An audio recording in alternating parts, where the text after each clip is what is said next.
whenever you don't go through a tornadic event, when you don't have a spring like we saw during the spring of 2025, you can get kind of complacent. You can be like, oh, it's not happening to me. So you may tend to think that it's not something that happens around here all that often. But in the spring of 2025, we saw dozens of tornadoes, over 60 total tornadoes in the state of Arkansas, and they all happened in the spring. So a lot of people naturally were like, okay, Tornado Alley, it's shifting. I think it's a pendulum, just like it's the same as the way I see the temperature and the global warming concerns. Several significant tornadoes, 2 EF4 tornadoes within Region 8. Also had Lake City, which was an EF3 tornado, multiple EF2s, a couple EF1s as well. So we get our fair share here too. I mean, look at them all. I could just see the tail hook on it. And I said, that's rotating right there. I said, that's going to get bad because it had tons of energy moving behind it. And when it got here, it was bad.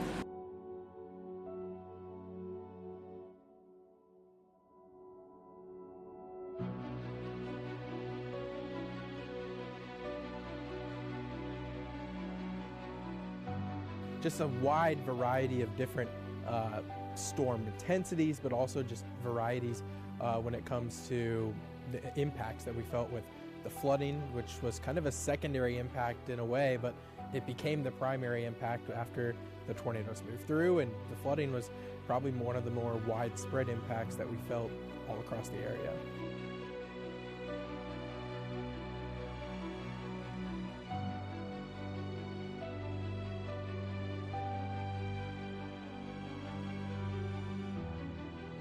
There's one church down the highway from us that's been blown away 4 times. So it's odd. They say, well, the alley's shifting. Well, it hits the same spot. When it comes to Tornado Alley shifting, whether that's your stance or whether that's not your stance, it's always good to be prepared. And I think that being prepared is something that everyone can take away from it. Having an emergency kit, being ready to go take that in your basement, having extra food storage, having a tornado shelter, all of those things are really good ideas. And I think tornado shelters are something that have become more common over the last couple of years, especially here in northeastern Arkansas. Oh, well, I try to stay on top of it. I don't play around. I mean, you've been in my storm shelter. I put the same screen in there that I have here in my kitchen for security.